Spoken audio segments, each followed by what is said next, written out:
Elizabeth Clare Prophet preaches the everlasting gospel and brings to you the true teachings of Jesus Christ and the illumination of the Scriptures by the Holy Spirit. The message of the resurrection is a message of divine love, meeting every human need. Our understanding of entering into the heart of Christ this day can consecrate a new year, beginning with the Easter resurrection, to oneness in and of Christ, to oneness with that fount of universal love which he bore to us, living within Jesus and Jesus within us. We can come to understand how this love applies to every situation in our lives, everything that is within our hearts, and everything that faces us as we daily read the headlines in the newspapers. Following the resurrection, Jesus preached his sermon that is recorded. It is in chapter 21 of the book of John.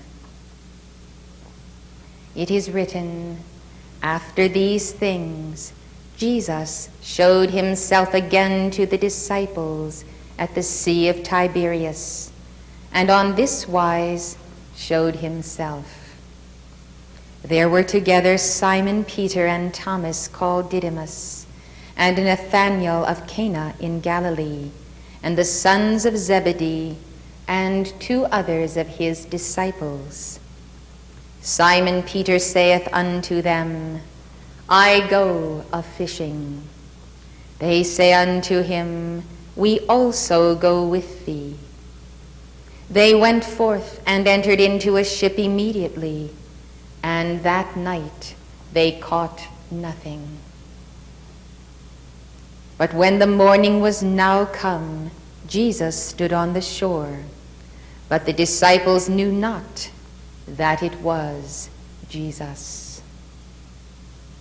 It is almost a mystery to us that the disciples who had known him could see him standing on the shore and yet not know him, not see the light of his countenance or the shaft of his aura, or not tie into his flaming heart, resonating within their own. Going fishing in the night and catching nothing shows the desire that is not fulfilled, not until Christ come into the heart. But if we recognize not the Christ who is before us, then how, pray tell, can we be filled? How can any human desire be satisfied without divine love? And so Jesus saith unto them, Children, have ye any meat? They answered him, No. Without the sealing by the fire of the resurrection of Christ in us, we do not have any meat ourselves. We do not have the substance of the Spirit or the wherewithal to obey his commandments. And thus, in these final hours of his known mission, we contemplate the meaning of his presence and his word. Perceiving their desire and their need to fish, he gave them the alchemical translation of their fishing, even as he had begun his mission in the transmutation of the water into wine. He said, Cast the net on the right side of the ship, and ye shall find. He is saying it is all right to have the desire to go fishing. It is all right to have ambition, as long as that ambition is for the internalization of the word. You can have all these things if you will but understand the casting of the net on the right side of consciousness. Then you can have the victory of love in success in life and in success in the hereafter. Is not Jesus' mission to teach us the perfect wedding of the human and the divine? One does not exclude the other, but each one makes its demands that must be filled, and we must do so without compromising either side of our nature, nor indulging it to such an extent that we do not fulfill the quintessence of love. And so they cast, and now they were not able to draw it for the multitude of fishes. When we cast our net, the net of our livelihood and our calling, into the very heart of God to his glory, then the abundant life that he intends for us is ours here below and in the victory of the love of the ascension. Therefore that disciple whom Jesus loved saith unto Peter, It is the Lord. Thus the recognition of the miracle presence, the presence of the Lord who does multiply the fishes for their livelihood, but only as that token manifestation of that love which would lead them to a higher calling. Now when Simon Peter heard that it was the Lord, he girt his fisher's coat unto him, for he was naked, and did cast himself into the sea. Thus our nakedness becomes clothed upon with his light and aura and his love.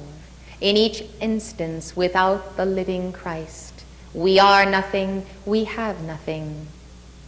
And thus we desire and seek that living garment.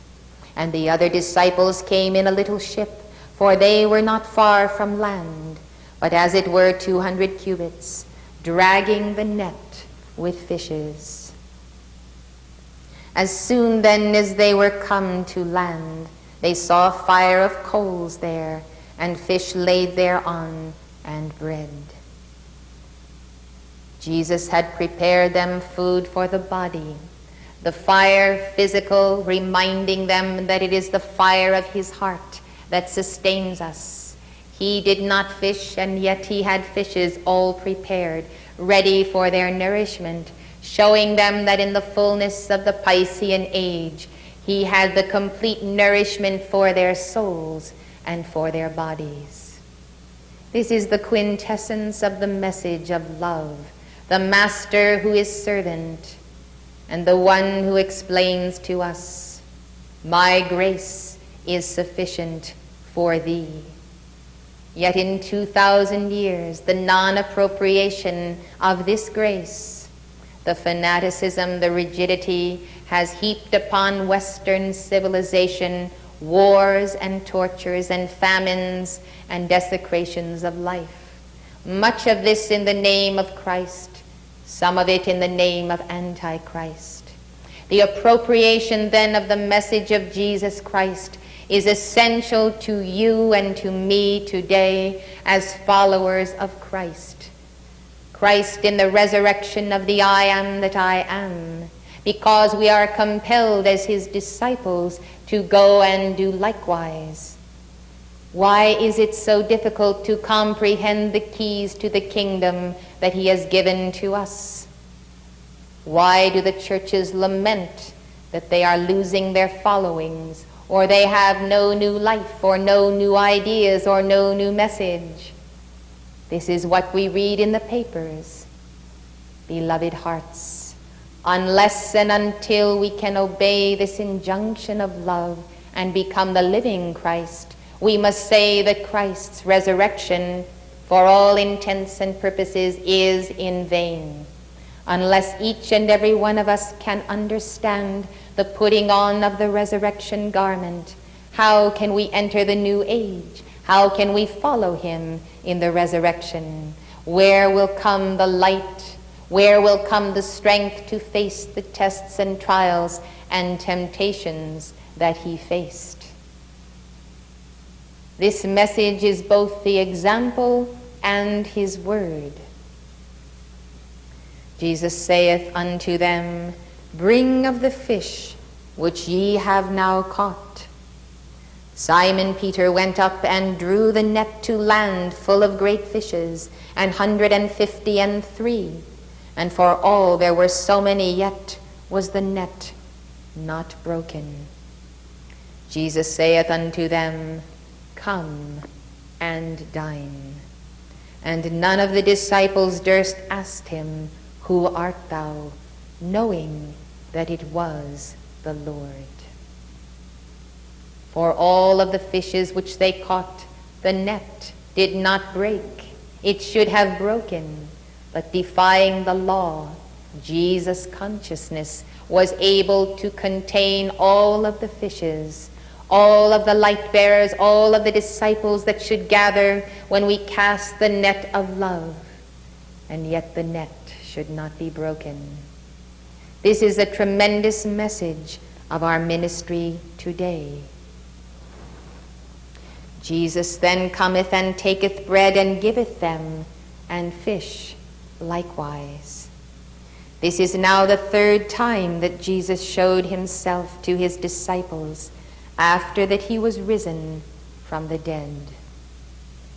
And in the third time is the demonstration of living love, an example that should be kept throughout all Christendom. So when they had dined, Jesus said to Simon Peter, Simon, son of Jonas, lovest thou me more than these? He is speaking of the fishes that have been hauled in. He has given to him a miracle of abundance, as we would give to our own the abundance of our handiwork. Yet Jesus is longing to know, it is not the miracle I do for you, it is not the gifts I bring you, but do you really love me more than these things which are a mere token of our love? Jesus has a great desiring to know that he is truly loved in his final hours, and he explains what is the meaning of that love, what it means to the individual who bears that love in his name. The impetuous Simon, who was always quick to agree and affirm, responds, Yea, Lord, thou knowest that I love thee. He saith unto him, Feed my lambs. Peter is quick to tell Jesus that Jesus knows that Peter loves him. The question is, does Peter know how he loves the Lord? Jesus does not think that Peter knows, and so he asks him again, the second time, Simon, son of Jonas, lovest thou me? He saith unto him, Yea, Lord, thou knowest that I love thee. And Jesus said to him, Feed my sheep. Jesus is requiring the same alchemy of transmutation, the exact same alchemy on the part of his disciples as the one he has just demonstrated. He translates his devotion to his disciples into filling their need. They needed to catch fish, and they needed to eat breakfast. And so there is a transmutation by Jesus. The devotion to the heart of the disciples becomes the meeting of their need. Now in turn he expects the same. If you love me, let your love not be either an idolatrous love or a possessive love or a selfish love, but transfer the love that you bear to my heart to my sheep. The sheep we do not see as the equals of the disciples. The disciples are the initiates. They have been with him. They have learned to take a portion of his mantle, to go after him as apostles and preach his word. And who are the sheep then? They are the little lambs. They are the children of the light who require guidance and nourishment and constant care and loving of their bodies and their souls and their minds. But above all, they require the spiritual food that will carry them beyond, through this world and to the next. He saith unto him the third time, Simon Peter, son of Jonas, lovest thou me? Peter was grieved because he said unto him the third time, Lovest thou me? And he said unto him, Lord, thou knowest all things. Thou knowest that I love thee. Jesus saith unto him, Feed my sheep.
In the full light of the resurrection, I, Jesus, bring to you that light of your own resurrection, which is indeed the enlightenment of the Spirit. Beloved, in the love of the Spirit on the Lord's day, consider then what is the meaning of the Lord's day, why it is the appearing of your own I am presence. It is the internalization of the word within you, and these are not mere words that I speak, but the promise of your Father from everlasting unto everlasting. And thus the march of the Son of God moves on. Thus the world caught up in its usual compromises and dichotomies is all around you, but in the midst of chaos, the fire enfolding itself is the true spirit of the immortal one that you are. Now, as this is a flame gathering more of itself, what we see is the equation of the soul entering in to the flame gathering process. Do you understand, my beloved, that this is the mighty work of the ages, for which work you have been given time after time, cycle after cycle, the new body, the new vessel into which you would pour the new wine of the Spirit, and thus as the tiny babe comes forth, it is with full hope within the soul that this time, this embodiment, the renewal will take place, and the vow is made and the striving is begun, and the child determines to master the movement of limbs, to master coordination, to go out and discover the whole world as that which is the world inside.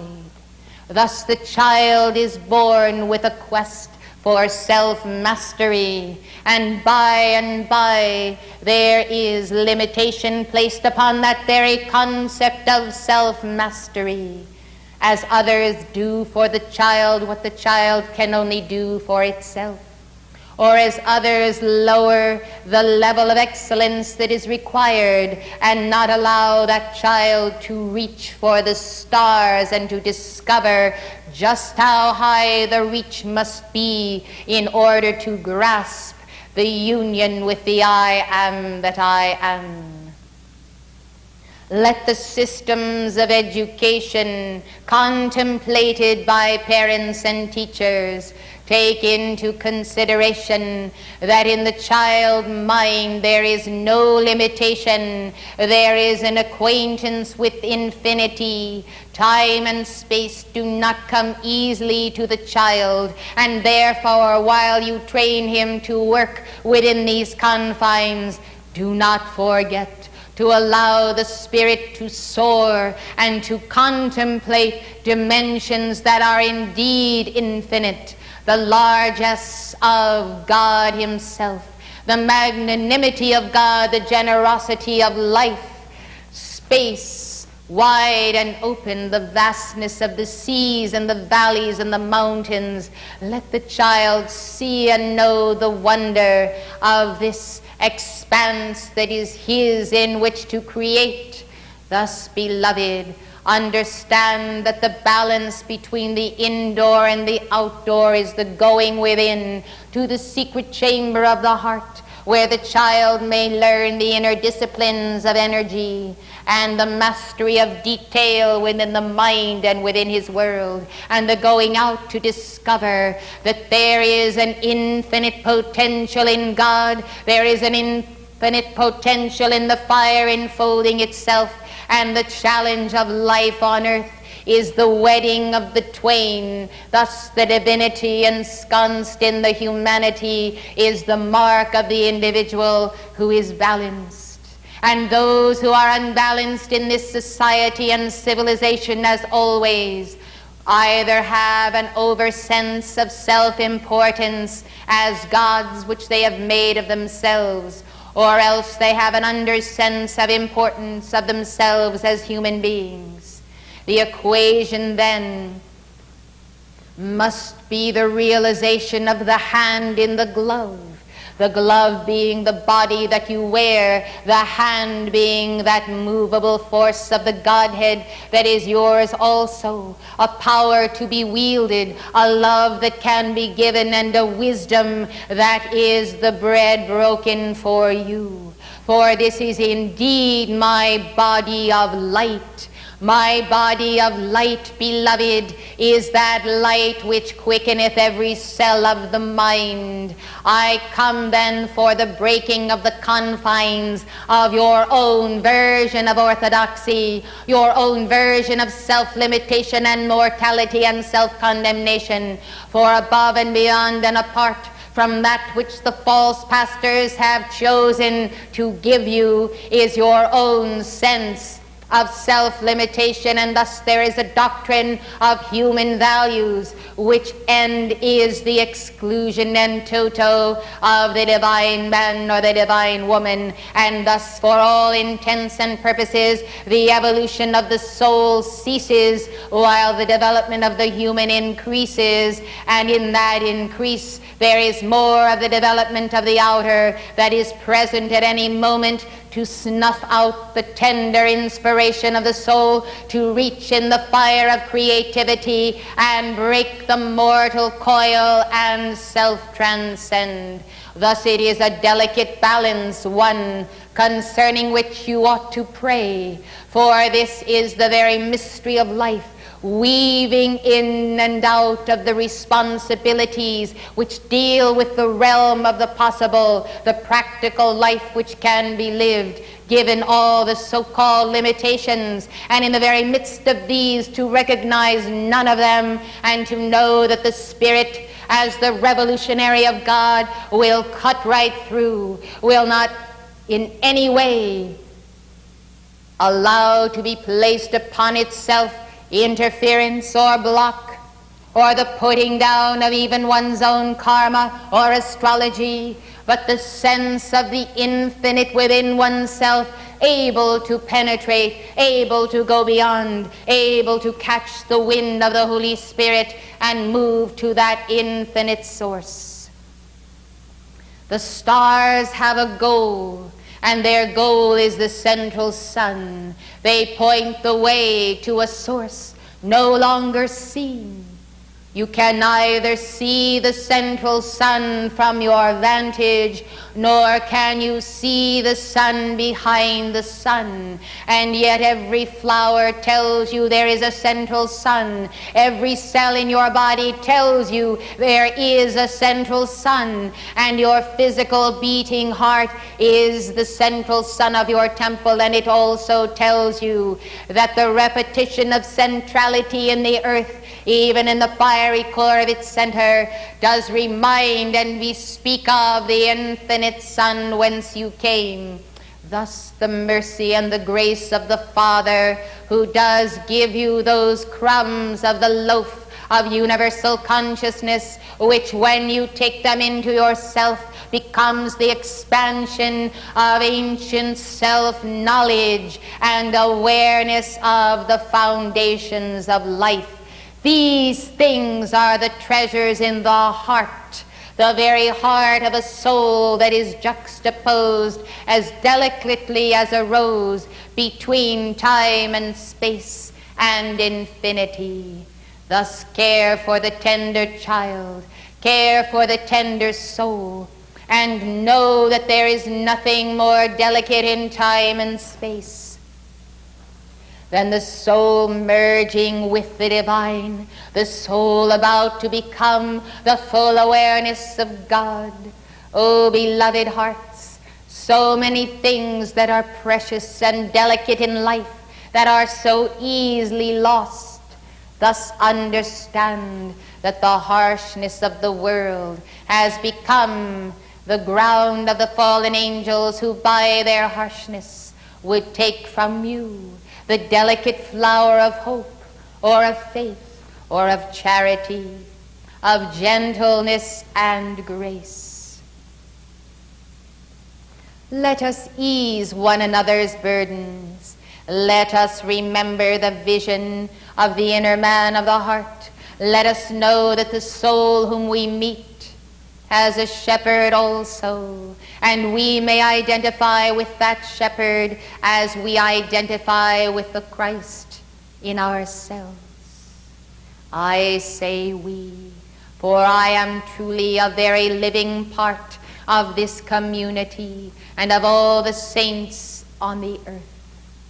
For I must supply by love, by intimation of the soul, by comfort, by the Holy Spirit, an infusion of the enlightenment of God that does not come through the normal channels of communication of religion. I must bypass tradition to convince by the wooing of my heart each and every soul whom I love that they have a right to be fully clothed in the garment of my self-mastery, fully apparent as heirs of the throne of grace of their own individual Christhood. I come with a message which the fallen ones have declared to be blasphemy, and which they have declared as blasphemy from the beginning.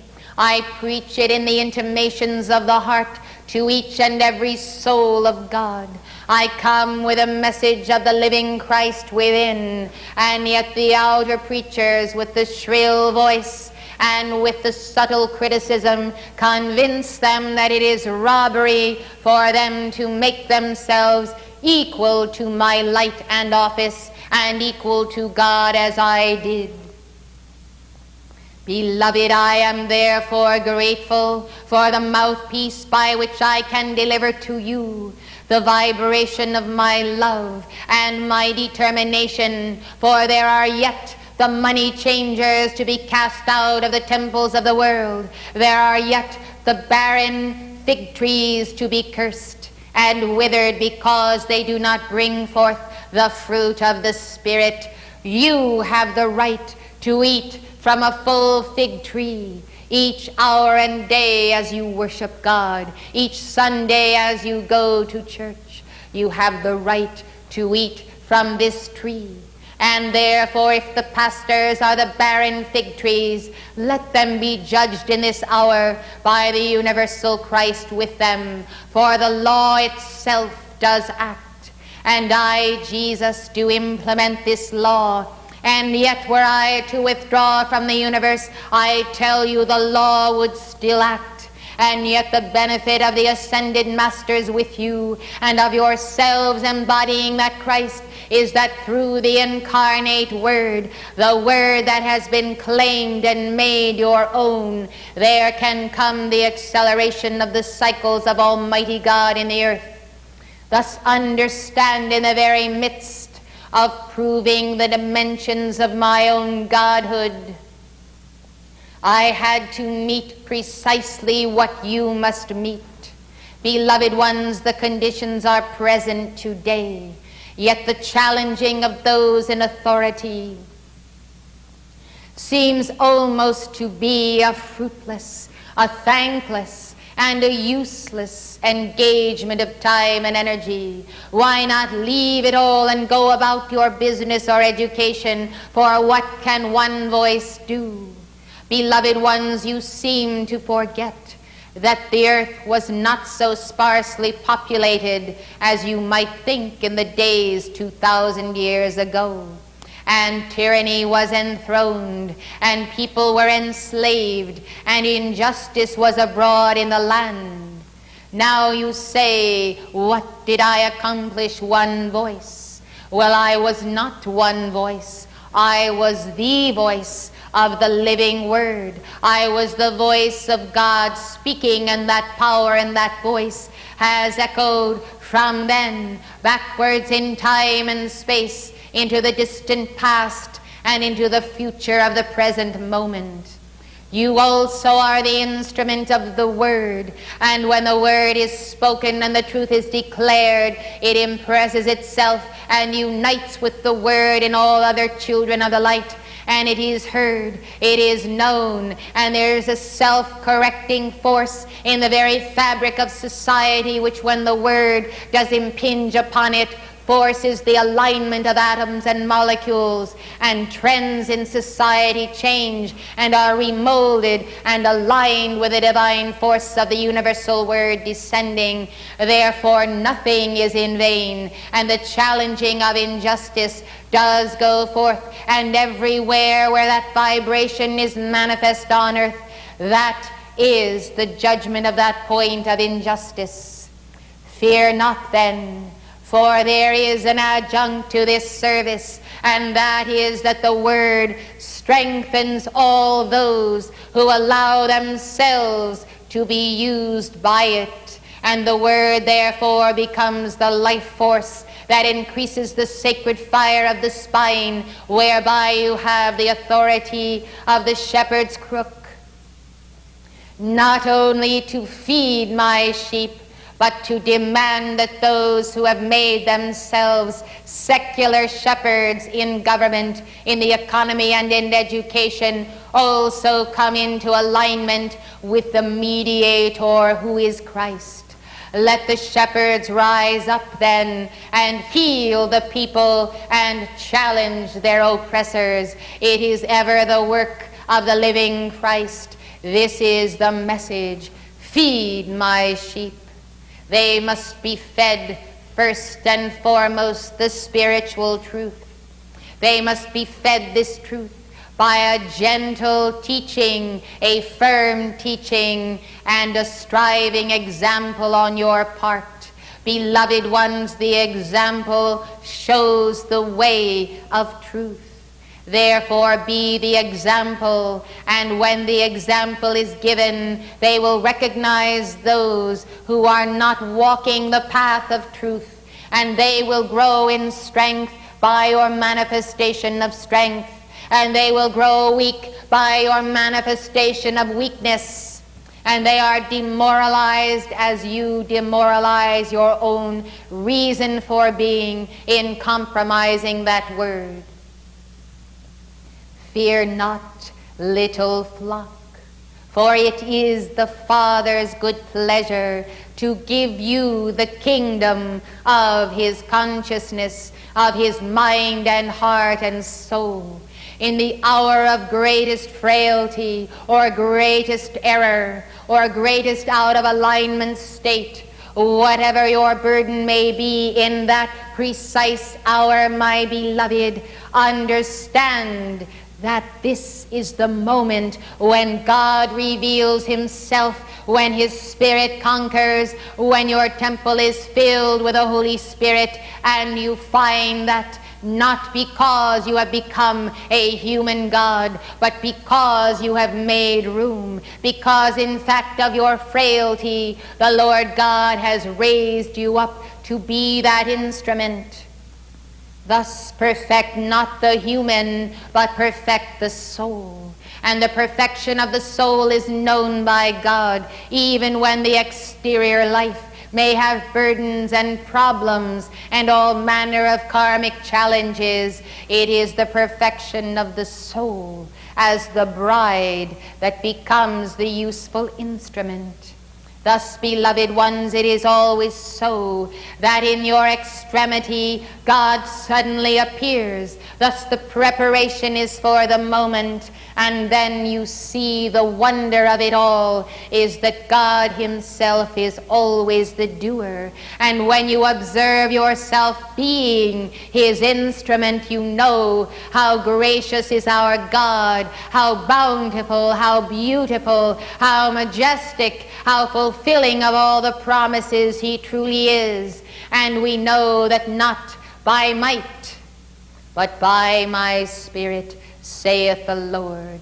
Beware then those who come with a path of human attainment, human development, of superhuman talents or mentalities. Beware of those who attempt to prove by science that there is no need for God. Beloved ones, God can never be contained in all of the extensions of human genetic engineering. It is the Spirit of the Lord, and that Spirit only, that does raise you up, that is the door to heaven. Seek him diligently, and seek him in the following of the path of the prophets and the sages of East and West. Let the unascended masters then be the example. Let those who have therefore known the power of the Spirit within go before you. Now, beloved hearts, your path of spiritual attainment is one to which you set yourselves diligently in the very midst of accomplishing the necessities of human life, yet not out of indulgence of that human, but out of love of that consciousness of the soul working its way through the human plight and the human dilemma. And who can say, looking upon any man or any woman, what is the human and what is the divine? I counsel you truly, judge not, lest you be judged by powers higher than those of your neighbors. Blessed hearts, you may never know the day and the hour of my coming into the least of these my brethren, whom you have thought to be beneath you or not worthy of notice. Beloved hearts, the coming of the Lord into the temple of the devotee is a most wondrous manifestation of the consummation of love on the shore of Galilee. In the name of the I am that I am, I point the way then. The path of self-mastery is to not fail to challenge by the cosmic honor flame whatever may cross your path of injustice toward my little ones. All things that come to you each day are there for the reaping of your soul and for the plucking of the fruit of the tree of life as it is given by the cosmic Christ.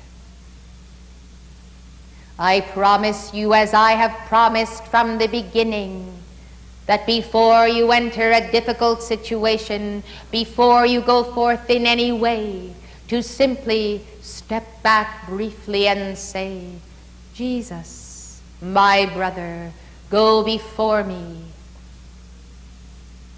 I will then go before you. I will go in the Lord's Spirit. I will draw you up in my garment. I will be one with you and in you, and I will, beloved, Clear the way and prepare your soul. And in that moment of the soul's poising for the victory, I will stand back and you will have the victory through your inner tie to the heart of the universal Christ. Thus, there is the way shower and the example, and that I am. But I never take from you the opportunity to prove the law and prove my presence with you and demonstrate the infinite power, wisdom, and love available when you fulfill the law of grace and feed my sheep.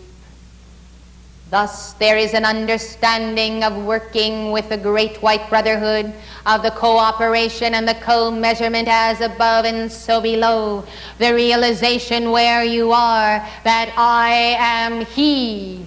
And this affirmation, I am He, is the affirmation of Christ in you, and the declaration that the true I within you is that Christ. This is the razor's edge of awareness of the divinity within the human. The human can never affirm, I am He. But then the soul merged with the divine is no longer conscious, whether of the human or the divine, but merely conscious of the I. And when the I am that I am becomes the I within you, and you are not compartmentalizing yourself into the subconscious or the ego or the libido or the id or whatever titles and names you wish to designate, including the four lower bodies, when you see yourself as a divine wholeness and a shaft of light interpenetrating the octaves, there will no longer be heaven or hell or up or down or earth or sea or sky. There will only be the pulsating flame, and it will be you, it will be I, it will be the universal one. Beloved hearts, transcend and leave behind you the former sectarian and segmented consciousness of life. Enter then the universal way and the universal life, and be in a universal sense one with every part of being. This has a most practical application, and that practical application can be seen in my life as Jesus, in the life of John the Baptist, and in the lives of the prophets who did not fail. We could not fail, for we were possessed by truth. We did not fail to challenge the lie, the liar, the injustice, the oppression. And for this many paid the price again and again of mockery and shame and imprisonment, beheading, crucifixion. All these things, beloved, both as the judgment of those who perpetrated the deeds and as the warning to each and every one of you of what befalls the disciple who is determined to put on the mantle of his Christhood. Fear not, beloved, for the greater pain is truly to fail the word that I am, to fail the light that you are, to lose the integrity of being, to lose the integration of one's inner self, because one has denied that self through cowardness, through going away from the encounter and the confrontation, whether with Christ or Antichrist. Thus, my message of the Spirit of the resurrection this day is to fear not, come what may, but to move forward, to stand on the principle of being, and to be sure of that principle, and then to not be concerned of the consequences. As one of my disciples has said, let the chips fall where they may. Be unconcerned, for this day go forth to be who you really are. Fear not to express then the most intense love, or the love that becomes the rebuke. And let your friends know where you stand in intense love for the beauty of their souls and Christ with them, and in support of their own overcoming self-mastery every step of the way. Be a brother to my brothers and sisters. Be a child of the heart to all of my children. Be mother, be father, be teacher, but love life free. And fear not the challenge, for I tell you, they quake in their boots at the coming of the very step of the Son of God. Beloved hearts, in the international theater, there are many disturbing situations. The Christ in you has perceived. I have perceived. Let us realize that the flaming sons of God, who allow themselves to reach that quintessence of light, letting nothing deter them from that path, are able as one with the universal light to yet hold the balance. I suppose you would say what concerns me most is the preponderance of free will of the fallen ones in another direction, in another social and economic philosophy that has taken the governments of the nations far afield from their reason for being. Free will, then, being the law of the octaves, we understand that it is the quickening and the acceleration to the white-hot heat of the Son of God that does occur within these octaves. That is the very element in the body of God, the body filaments that can ignite the world consciousness and draw mankind into that alignment with reality. It will take a vote of confidence of the people themselves for the kingdom of God to come upon earth and for Christ to reign in all hearts. Realize then that there is a commitment to the transfer of this formula, if you will, of identity to many souls. There is a commitment for the transmutation of darkness and bigotry and ignorance that is so entrenched as to deny the potential of divinity in all people of God. Thus I tell you that this is the delicacy of the equation and the dire need that comes in the end of a 2,000-year cycle, when the karma that has been harvested must now be returned. Therefore we see as the Easter message, as the power of the resurrection in this hour, we see that that message becomes the revolutionaries of the Spirit multiplied by the power and the law of the one across the whole face of the earth. And we see within that heart of the Son of God also the office of the judgment by the apostles with the living Christ, of the tribes of Israel and the tribes in the earth who mourn.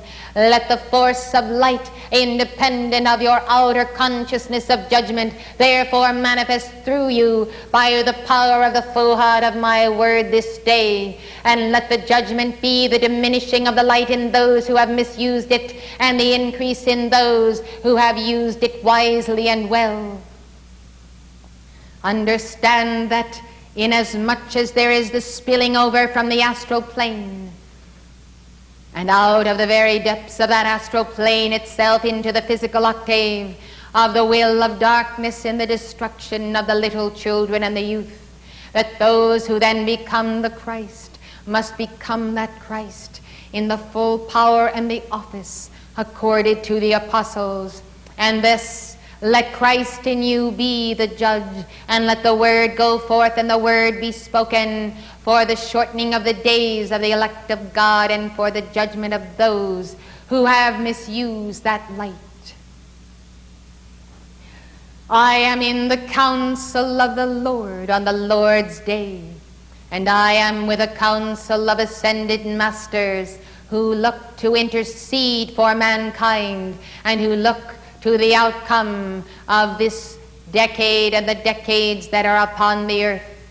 And thus our communication, one and all in agreement, is for the effective increase of the light in those who have the light, for the effective transfer of the light to those who are receptive, and for the effective power of the light in the binding of those who are determined to destroy both the light and the little ones who should contain it, and the very message and the teaching that is for the liberation of all souls.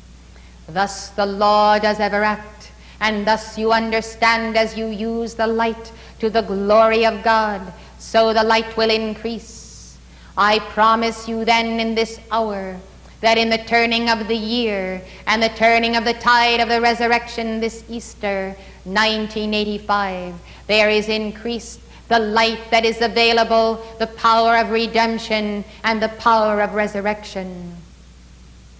Resurrection is the step up in increase of light as from the transfiguration within your body, beloved hearts.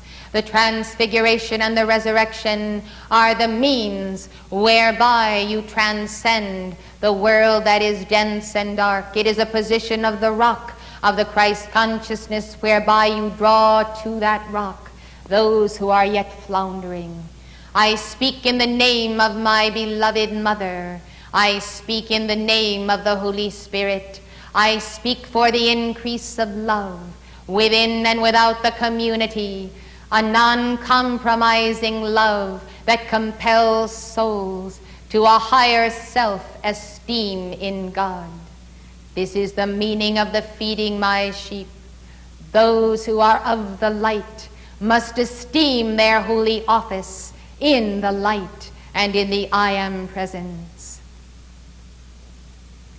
Therefore, my beloved, I bless you with the power of my heart.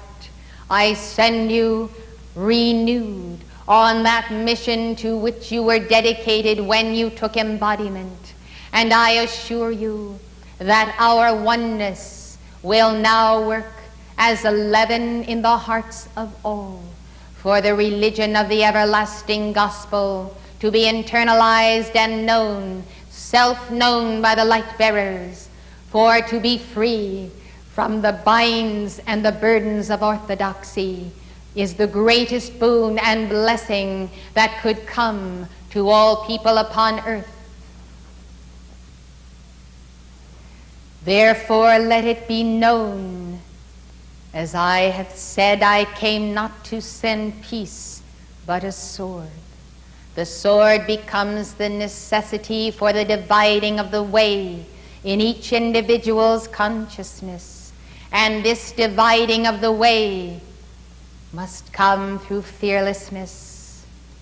But it is only perfect love that casts out fear. This is the love that prepares the soul to understand my true doctrine of liberation. It is a liberation theology that has naught to do with the ideas of men and serpents.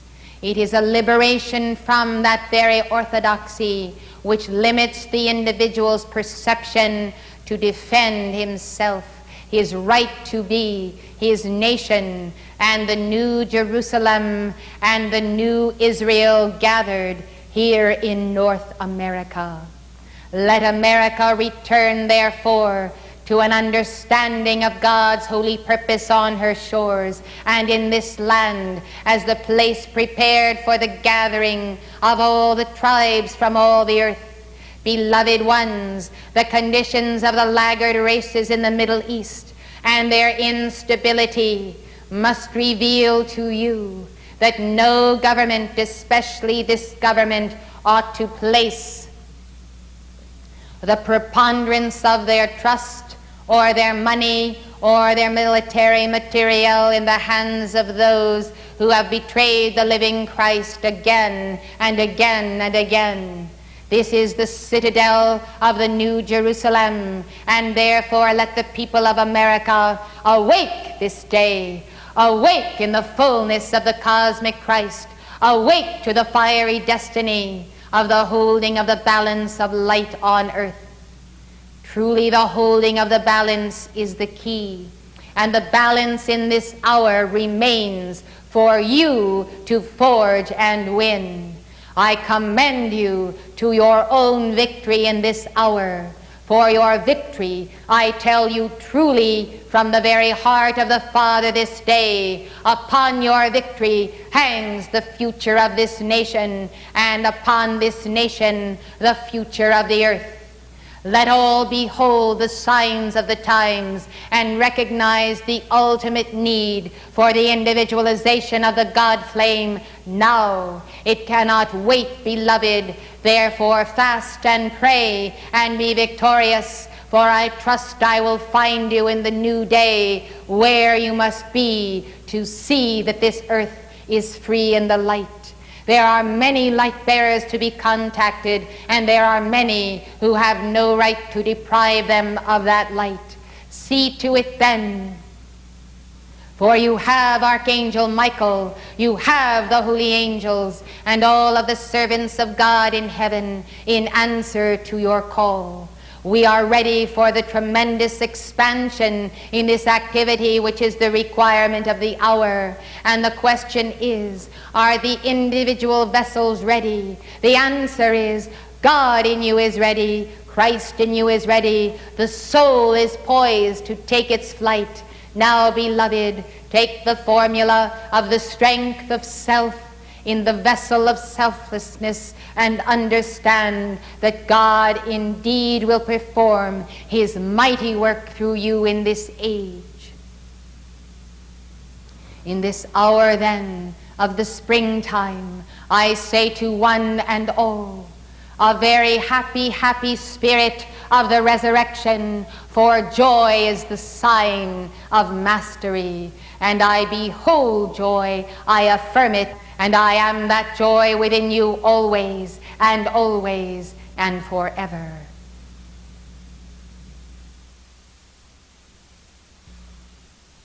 You have been watching The Everlasting Gospel.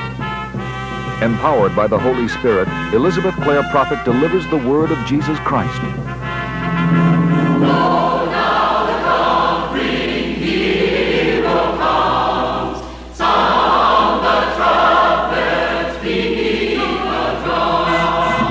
The preceding public access program has been presented through the assistance of Church Universal and Triumphant, Box A, Malibu, California, 90265. If you would like to know more, call this number or write this address.